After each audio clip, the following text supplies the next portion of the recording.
Cette vidéo va concerner les méthodes que j'utilise avec l'oracle de Dje. Certaines méthodes sont destinées à un tirage bien plus précis que d'autres. Donc à chaque fois, je vais essayer de vous expliquer dans quelles circonstances j'utilise tel ou tel tirage. Donc je vais commencer par le tirage en croix. Le tirage en croix, dans le livret, on vous demande de mettre au milieu la carte du domaine sur lequel vous allez travailler. Moi, je suis contre cette méthode étant donné qu'on retire la carte la plus forte pour vous parler justement du domaine en question du jeu. Donc du coup, j'ai établi une autre méthode et pour ma part, elle fonctionne très bien. Donc je vous invite à l'essayer. Donc c'est très simple, on respecte un petit peu, même beaucoup, le tirage en croix. Donc la carte de gauche qui est donc la carte du moment présent ou voire d'un passé assez proche. Ensuite, vous allez avoir la carte de l'avenir, donc entre 2 semaines après le tirage jusqu'à 3 mois à peu près. En haut, vous allez avoir l'influence positive ou négative du tirage. Donc l'influence positive ou négative de tirage, c'est ce qui va influencer le résultat par rapport à vos choix. À chaque fois dans un événement, vous allez avoir un choix positif ou négatif à faire. Suivant ce choix que vous ferez, vous aurez un résultat. On vous offre à chaque fois 2 possibilités, le bon comme le mauvais. Si vous choisissez le bon, vous avez un résultat ici. Si vous choisissez le mauvais, vous aurez un résultat différent. Maintenant, si vous avez choisi, vous faites un tirage à une personne, vous voyez qu'elle a tendance à choisir le côté négatif de son histoire. Donc du coup, vous avez un résultat négatif ici qui va venir se décliner donc bien en 3 cartes comme ça. Votre rôle à vous, ce sera de la refaire partir dans le positif. Votre rôle à vous, ce sera de lui demander de choisir avec son libre arbitre une meilleure solution d'appréhender son histoire. Étant donné que là, d'après les cartes, elle ne part pas dans le bon chemin. Donc ce sera à vous de la réorienter et de lui proposer un tirage 2 semaines après si elle se décide à changer d'avis pour voir comment le résultat ici aura changé. Donc je vous ai dit que moi au début je ne posais pas donc la carte du domaine au milieu, mais par contre je vais venir poser une carte synthèse. Donc je récapitule, ça c'est le présent ou le passé proche, ça c'est l'avenir proche également, pas plus de 3 mois, l'influence positive ou négative, le résultat, la synthèse. La synthèse, ça veut dire quoi? La synthèse, ça veut dire que vous pouvez avoir un certain résultat, mais qu'il reste un flottement de cette situation et qui, dans un futur ancré, pas dans un futur proche, là on parle bien d'un futur proche et non d'un futur ancré, vous aurez donc des détails sur ce futur ancré. Par exemple, un couple qui est cassé, qu'on voit se réconcilier ici, mais avec des fragilités, dans la synthèse, on va savoir si dans leur vie, ça va tenir ou pas. Voilà. Donc, les cartes sont à recouvrir, comme ceci. Donc, on va toujours dans le bon ordre. Mince, hop, hop, et hop. Donc, dans un premier temps, on va lire le tas 1, le tas 2, le tas 3, le tas 4 et le tas 5. Le tas 4, il va se lire dans un premier temps comme ça. Donc, vous allez lire 1, 2, 3. Vous allez recouvrir 1, 2, 3, 4, 5, 6. Vous allez lire. Ensuite, vous allez faire une autre lecture qui sera 1, 2, 3, 4, 5, 6. Un tas, 2 tas, 3 tas, 3 situations, une situation qui se suit verticalement. Voilà, ça c'est pour le tirage en croix. En général, j'utilise le tirage en croix quand j'ai une question très précise sur un sujet qui ne concerne pas peut-être directement le consultant ou pas que le consultant. Je vous rappelle que vous ne pouvez pas faire de tirage à des personnes qui n'ont rien demandé. Même si c'est votre chéri, même si c'est votre père, votre frère, votre enfant, vous n'avez pas le droit de le faire. Ça va se retourner contre vous. Posez toujours les questions en sorte que ça passe par vous. ou par le consultant. Donc si c'est par exemple, est-ce que mon chéri m'aime encore, vous pouvez pas faire ça. Par contre, vous pouvez vous demander s'il y a encore beaucoup d'amour dans votre couple, puisque c'est votre couple. Voilà, donc attention à comment vous allez poser la question. Maintenant, si j'ai une question très précise sur soi-même, comment je vais évoluer spirituellement parlant, je vais faire le prénom. Moi, mon prénom, c'est Céline, donc je vais tirer autant de cartes que mon prénom. C-E-L-I,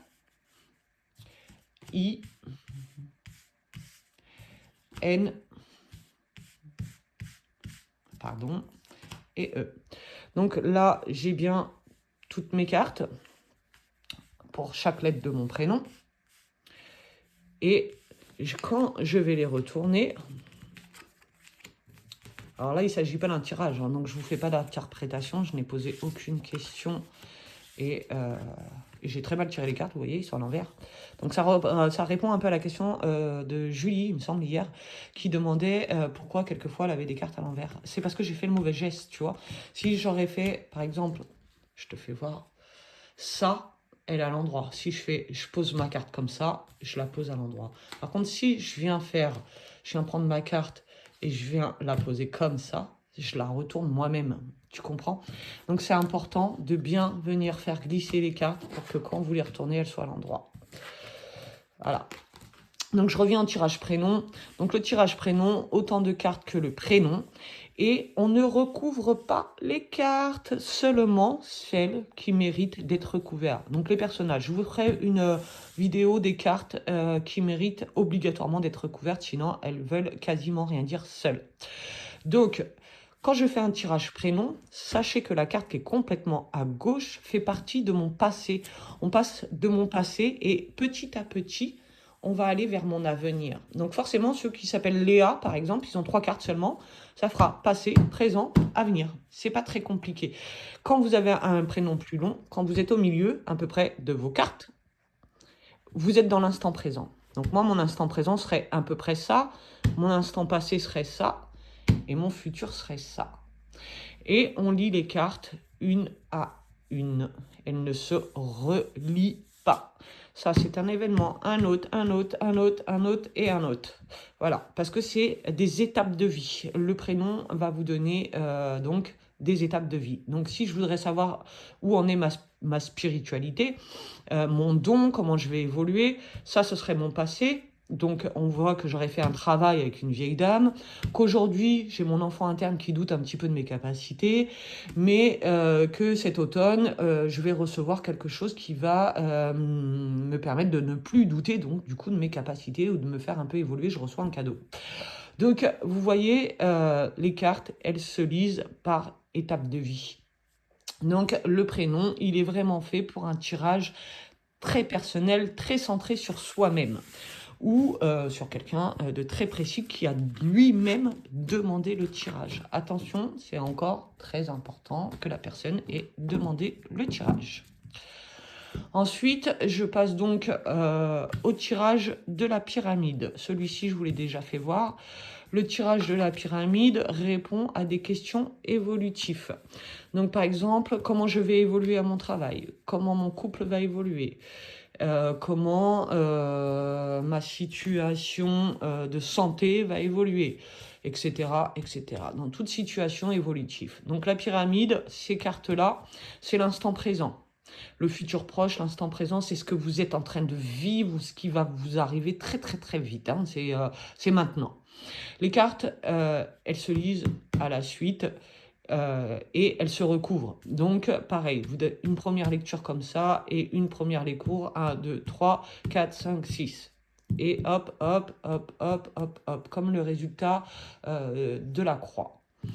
Là, c'est... alors, ça, c'est pour l'instant présent. Ça, c'est pour ce qui arrivera d'ici un mois à peu près, entre 1 à 3 mois. Donc là, vous avez une espèce de datation qui se fait. Avec des événements qui peuvent se lire en communication. Pareil, les cartes se recouvrent. Là-haut, on a toujours l'influence positive ou négative. Cette position ne change jamais. Et en bas, donc, le résultat de cette évolution. Pareil, ça se recouvre, il n'y a pas de souci. Les plus fortes cartes de cette pyramide, elles sont là. puisque ça peut être très branlant. C'est l'avenir très très proche ou l'instant présent. Si par exemple vous détectez une trahison ou une grosse fatigue, bah là voilà, j'ai le vieux monsieur, pardon. Si je détecte une grosse fatigue d'une personne qui veut, je sais pas moi, entreprendre un road trip, forcément, il vaut mieux lui conseiller de se reposer et de recommencer son tirage plus tard. Parce que là, si c'est un road trip qu'il veut faire avec une fatigue pareille, tout ça, ce sera négatif également. Donc, vous savez déjà qu'en bas, vous pouvez la conseiller ou conseiller son libre arbitre de réfléchir à une situation qui soit plus adaptée à sa question. Voilà, donc chaque carte se recouvre pour une seule fois et se lise donc comme un peu un tirage en croix, mis à part la datation qui change un peu. Ensuite, j'utilise donc le tirage des 16 pour le tirage général. Donc le tirage des 16, je vous l'ai déjà fait voir. Je pose 16 cartes qui sont regroupées par lot de 4. Je l'utilise surtout pour le tirage général. Donc quand une personne veut un tirage général, j'utilise celui-ci. Ce qui me permet d'avoir un détail plus large de ce qu'elle me demande. Attention, ce tirage ne se recouvre pas du tout.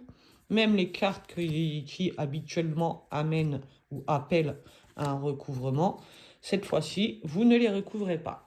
Donc voilà, j'ai mes 16 cartes. Mes 16 cartes, elles vont se lire ligne 1, ligne 2, ligne 3, ligne 4. Donc déjà dans un premier temps. Ensuite, je vais la lire, tac, en suivant les choses. Comme ça, comme un serpent. Ensuite, je vais venir la lire en verticale. 1, 2, 3 et 4. La dernière lecture se fera 1, comme ça, en serpent, mais vertical.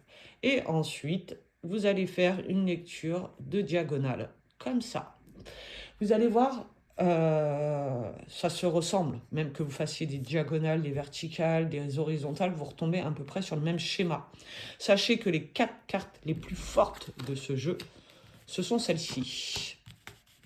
Je vous fais voir. Voilà, ça, c'est les 4 cartes les plus fortes de votre tirage général. Je vous conseille même de les retourner en premier et de les interpréter par groupe de 4, comme ça. Et après, de les oublier et de faire une lecture comme je vous ai proposé à l'instant. Voilà. Donc j'espère que cette petite vidéo vous aura aidé quant à vos interprétations de tirage. Ce sont les seules méthodes que j'utilise. Je ne suis pas du tout d'accord avec le livret pour la méthode des 6, la méthode astrologique, tout ça. Je ne suis pas d'accord. Il y a une dernière méthode que je fais, mais qui est un peu plus personnelle, c'est à base de numérologie. Je fais la numérologie de vos prénoms et de vos noms, et je vous sors les cartes qui sont liées à votre prénom, donc en fait qui donne vos traits de vie. J'essaierai de faire un petit exercice en direct live pour pouvoir vous faire voir ce que ça donne. Donc le trait de vie, j'appelle ça le trait de vie, et je le proposerai à quelques-uns d'entre vous pour justement que vous puissiez le faire chacun pour vous. Ce sera le petit exercice du jour prochain. Voilà, donc j'espère que cette petite vidéo vous aura aidé sur les méthodes. Si vous avez des questions, vous n'hésitez pas. Vous les déposez en dessous et j'y répondrai. Ciao, ciao et bonne journée à tous.